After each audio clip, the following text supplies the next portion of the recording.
Naomi Long, welcome. Good evening, Sarah. So with the violence that we saw, how much of that was a spontaneous response due to fears around immigration? How much of it was stoked by outsiders, particularly people outside of Belfast and Northern Ireland? Well, first of all, I think the attack itself was absolutely horrific. I think anyone waking up and seeing that footage would have been frightened, would have been horrified, and probably would have been pretty angry. It was a sustained attack that lasted for 14 minutes. The gentleman in question is in hospital with life changing injuries. And if it had not been for the local community who ran to his aid and who actually attacked the attacker to stop the attack continuing, he probably would not have survived. So I want to pay tribute to those people who put their own safety second and his first. And I think people, yes, highly emotive time, a point where people are very distressed, but without doubt, bad faith actors who, frankly, could not have found the city of Belfast on a map the day before, have been opining about how we should react to what is a really challenging situation. As with every other community, there are tensions around immigration, there are challenges that we face, and there is a conversation that we need to have around that. But what we needed and what we need now is to be calm. We need to pull together as a community, just as the people did during that attack, to protect each other and protect other innocent people. Last night in my own constituency, we saw infrastructure burned. We saw young families being driven from their homes based on nothing but the colour of their skin. They were not related to the individual who did this. They were not involved in any criminality. But unfortunately, they are now victims of crime themselves. That is not in anyone's interest. We need to pull together. We need to work through what is a very difficult time, but we need to put community first. And that means us working as a whole community so that everybody, whether they were born here or whether they have chosen to live here, can be safe in their home and safe on the street. Now, there were some peaceful demonstrations responding to what you're talking about, a highly distressing scene captured on that video. But we also saw pictures which you're describing there of people, masked men in particular, targeting other migrants or other people of colour in Belfast. Is this the first time you've seen anything like this? No, sadly, it isn't. This exact date last year, we had an outbreak of violence in Ballymena in response to allegations about young Roma men having attacked a young woman. And the year before, we saw attacks on the Islamic Centre in Belfast that were triggered by violence in Southport in England. So this is not the first time it has happened. And it had the feeling of being orchestrated and driven by people who want violence. I understand that there are people in Northern Ireland who have genuinely held fears and concerns. And as a community, we need to work through those together. Some of the people who were put out of their homes, they're not migrants. They've lived in Belfast for 20 years. The truth is, they were targeted because of the colour of their skin, and that is racism. And I'm not going to try and gloss over the reality of that. And I think that there are those who want to make immigration, want to make those issues a wedge issue in our community.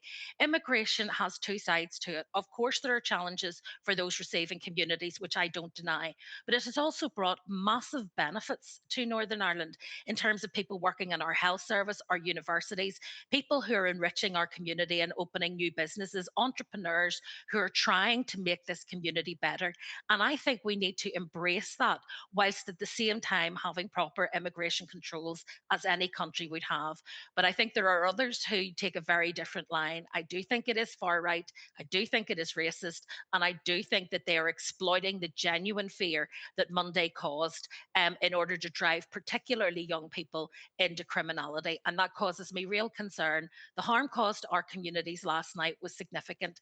It was caused in a matter of hours, but it will take months, if not years, to repair. And I fear for our ethnic minority communities today, there are many children not in school because they're afraid to go. There are parents not at work because they're afraid to travel on public transport. That's not the society, that's not the Northern Ireland that we set out to build after the Good Friday Agreement. We want to build communities that are open, that are welcoming, and crucially, that are safe. And that has to be for everyone. It's interesting you made the point that some of the people involved in those incidents you're talking about, targeting people of colour in Northern Ireland, were very young. Where are their ideas coming from?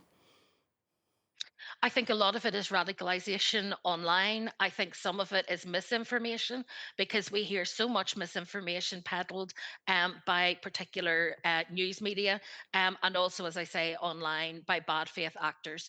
When you have people like Elon Musk actually retweeting protests without the context that we have in Northern Ireland, that so often street demonstrations will spill over into violence, and without knowing the temperature that we're dealing with here, it just goes to show that they're willing to exploit what was an absolutely tragic and horrific event in order to make a wider political point. I would hate to think my politics was so base that when someone almost loses their life, my first thought is, how do I exploit this for my political gain? If that's where your politics and your views are at, you need to reconsider the job that you're in. There are also contributions from the far-right political parties in the United Kingdom, also from notorious actor Tommy Robinson, again putting online locations of demonstrations. I understand the regulator has new powers, is bringing forward the use of powers to try and stop videos like that and try to stop racially motivated race baiting really happening online. But does the government have enough power to try and stop these viral moments when they happen? Well, I think it's very difficult for the regulator. Our online harms bill still allows people to be anonymous essentially online. And that anonymity, I think, frees people up to be their worst selves. And it removes any sense of accountability. So people are tweeting from behind anonymity, and that can be very difficult to challenge. There are, however, accounts that are identifiable, and I do think action needs to be taken. And the police have certainly indicated that where people are inciting violence, they will act. From my perspective, I think it's really important to just note that, this isn't just about sharing violent imagery. This is about the privacy and dignity of a victim who shouldn't ever, when he comes out of hospital, have to witness those moments again on social media. His family shouldn't be re-traumatized. The people who went to save him shouldn't be re-traumatized by that. And so I would appeal to people genuinely. Do not share these images because they cause such harm in the longer term, and they are only now being used to incite violence. There is a belief that we're trying to, in some way, sweep under the carpet or pretend that this was not as serious an incident as it was. Nothing could be further from the truth. The suspect has been arrested, charged, and will appear in court today. And I'm saying very strongly to people that I want the law to take its course. I want to see the person responsible held to account, and I want to see him charged, and I want to see him convicted. And there's no question in my mind this was serious. But the answer to that is not to then victimize other people who are entirely innocent whilst destroying your own community. And just briefly, although this is a broader question, the role of immigration in British politics at the moment, we watch it from here. We see how potent it is in British politics. Can it be wound back as the force that it is? Not the debate about immigration generally, but the use of race within immigration in British politics. I think it's going to be incredibly difficult. I think there are people in the UK who are dissatisfied with their life, and I can't disagree with them. Our standard of living has decreased. Many of them were lured to vote for Brexit, which did further harm to our communities, particularly those who had suffered the most. And so now it's immigration that is the problem. They were promised that Brexit would solve the problem. It never was going to solve the problem. Immigration is a complex issue. People from Ireland have migrated all over the world. And therefore, we need to understand that migration is a natural part of life. It has to be controlled and it has to be done properly. And I believe that the UK government and the Irish government, along with the local authorities, need to work really carefully to do this in a calm environment. But I do know that there are those within the UK political scene who simply wish to race bait and use immigration as cover for that.